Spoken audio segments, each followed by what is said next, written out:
31 अगस्त को राजधानी दिल्ली के जंतर मंतर पर बड़ी संख्या में अलायंस इंडिया ऑफ डीएनटी समाज के लोग उपस्थित हुए। साथ ही सभी लोगों ने अपना 70वां स्थापना दिवस मनाया। इस दौरान सरकार से समाज के लोगों ने अपनी समस्याएं भी रखी। साथ ही लोगों ने समाज की कुरीतियों पर भी रोशनी डालते हुए सरकार से कई मांगे रखी। समाज के लोगों ने कहा कि आज़ादी के इतने वर्षों बाद भी उन्हें समाज की मुख्य धारा में नहीं जोड़ा गया। लोगों ने कहा कि उन्हें केवल वोट बैंक के रूप में उपयोग किया जाता है और आज भी लोग उन्हें आपराधिक प्रवृत्ति के नज़र से देखा जाता है। इस मौके पर पूर्व राज्य मंत्री गोपाल केशावत भी समाज की मांगों का समर्थन करने पहुंचे और डीएनटी के समाज के लोग अधिकारों की आवाज़ उठाई। पूर्व राज्य मंत्री ने कहा कि हमारा समाज स्वतंत्रता सेनानियों का वंशज रहा है, इसलिए हमारा समाज में भी बराबरी का अधिकार है, जिससे हम अक्सर अछूते दिखाई देते हैं। उन्होंने आरक्षण संबंधी समाज की मांगों को उठाते हुए कहा कि यदि सरकार उनकी मांगों पर अपना ध्यान आकर्षित नहीं करती है तो उन्हें मजबूरन आंदोलन के लिए सड़क पर उतरना पड़ेगा। इस अवसर पर केंद्रीय राज्य मंत्री रामदास आठवले ने भी मंच साझा किया और सभी लोगों को ये आश्वस्त किया कि जल्द ही उनकी मांगों को सरकार के पटल पर रखा जाएगा। उस मंत्रालय में राज्य मंत्री हूँ, मैं माननीय नरेंद्र मोदी साहब से बात करूंगा, आपका संदेश उनको मैं सुनाऊंगा और आपकी मांग क्या है, इस मांग के संबंध में जरूर माननीय प्रधानमंत्री जी से मैं बात करने वाला हूं और जरूर जो आपकी मांगे हैं, ये मांगे पूरी करने के लिए आपके लिए अलग बजट होना चाहिए, आपके लिए पक्का मकान मिलना चाहिए, आपके बच्चों को नौकरी मिलनी चाहिए, आपको सम्मान मिलना चाहिए। पुलिस हमेशा आपको तकलीफ देती है, ये तकलीफ कम होनी चाहिए। इसी तरह की भी आपकी मांग है।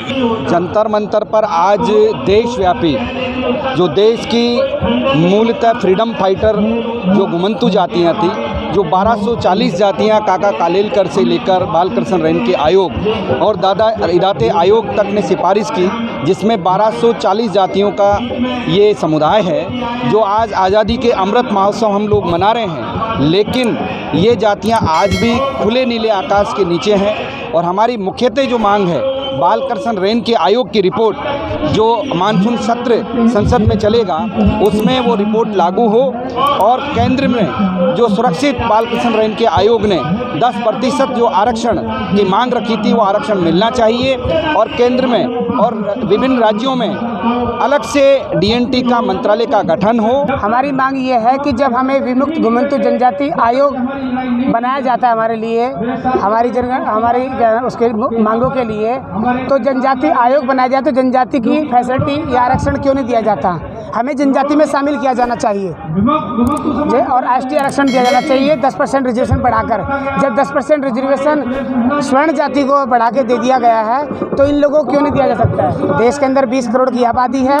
अब हमने तय कर लिया सभी सामाजिक संगठन और सभी समाज सेवी संयुक्त रूप से एक मंच पर इकट्ठा होंगे और सरकार से आर पार की लड़ाई लड़ेंगे, क्योंकि उनके पास सरकार है, हमारे पास 20 करोड़ की वोट है। अंग्रेजों ने हम पर 1971 में काला एक्ट लगा दिया। ये एक्ट, काला एक्ट अंग्रेजों ने लगाया था क्योंकि अंग्रेज सांसी समाज से परेशान थे। हमारा देश 1947 को आज़ाद हुआ और सांसी समाज 1952 में आज़ाद हुआ। ऐसा क्यों हुआ? 5 साल बाद हमारा देश, हमारा समाज, सांसी समाज क्यों आज़ाद किया गया? और हम पर काला एक्ट जो अंग्रेज़ों ने लगाया था वो इसलिए लगाया था कि हमने अंग्रेज़ों को धूल चटाई थी और अंग्रेज़ों को मार मार के गटरों में डाला था। और काला एक्ट हम पर आज तक नहीं हटा। इसका कारण क्या है? आज भी पुलिस हमें क्रिमिनल कहती है। मेरी गुजारिश है दिल्ली के सीएम, दिल्ली के एलजी और भारत सरकार के गृह मंत्री अमित शाह जी से और भारत सरकार के प्रधानमंत्री दामोदर नरेंद्र मोदी जी से कि हमारी एक सीटीजी करा दें जेल के अंदर, कि हमारे सांसी जेल में कितने हैं और किस किस क्राइम में है और अधर जात किस किस जुर्म में है और कितने हैं। बस यही मेरा कहना है। ये हमारा एक 31 अगस्त अपना विमुक्त घुमंतु दिवस मनाते हैं। हम देश को बताना चाहते हैं कि जब देश 15 अगस्त 1947 को आज़ाद हुआ था, लेकिन हमारी डीनोटिफाइड जो नोमैडिक ट्राइब्स है, जो कुछ घुमंतु जनजातियां हैं, उनको आज़ादी नहीं मिली। उनको आज़ादी 1952 31 अगस्त को दी गई। इसीलिए ये दिन हम इसको मनाते हैं। हमारी इस देश की सरकारों से हमेशा ये लड़ाई रही है कि जो आपने 5 साल 16 दिन बाद इनको आज़ादी दी, इनको जेलों से बाहर निकाला और 1942 के बाद ही देश आज़ादी की ओर चल पड़ा था। लेकिन जो अन्य समाजों के लिए हर प्रकार की सुविधाएं उनको सरकारों ने मुहैया कराई, लेकिन इस समाज को छोड़ दिया गया।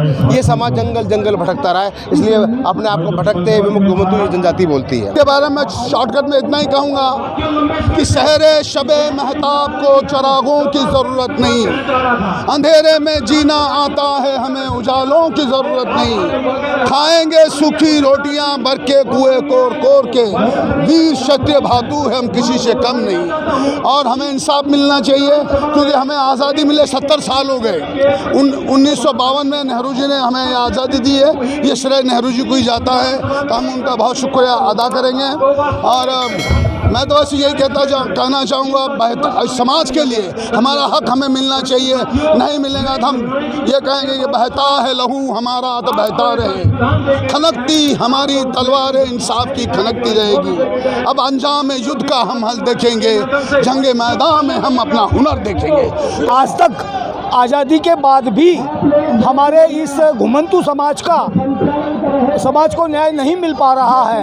इसलिए जो आज 75वें दिवस के माध्यम से यहाँ पे जो कार्यक्रम रखा गया, इसमें पूरे भारतवर्ष से सभी पिछड़ी जातियों को हमने यहाँ पे हम एकत्रित हुए हैं। इस कार्यक्रम में हमने केंद्रीय मंत्री रामदास जी अठवले साहब, उदित राज साहब, उनको बुलाया और हमारी जो समस्याएं हैं उनके बारे में हमने उनको अवगत कराया।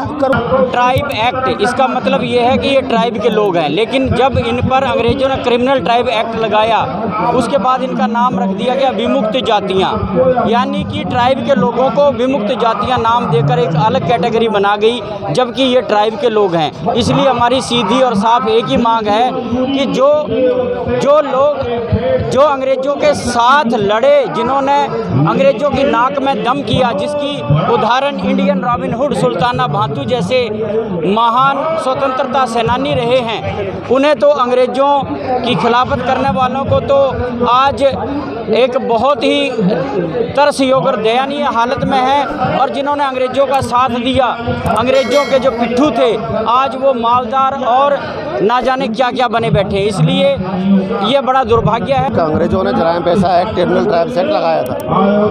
वो लोग आज़ाद नहीं हुए, हम लोग आज़ाद नहीं हुए थे। और हमारी आज़ादी के लिए क्रिमिनल ट्राइब्स एक्ट की जो रद्द हुआ वो 31 अगस्त सन 1952 का हुआ। तब तक 5 साल 16 दिन हो चुके थे और देश के जो संसाधनों का बंटवारा हो चुका था।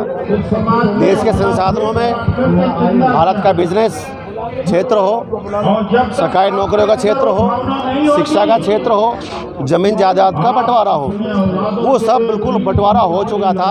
और जब हम लोग बाहर निकले तो सब कुछ ख़त्म हो चुका था। हमारे पास न शिक्षा थी, न संसाधन थे, न रोजी रोजगार थे।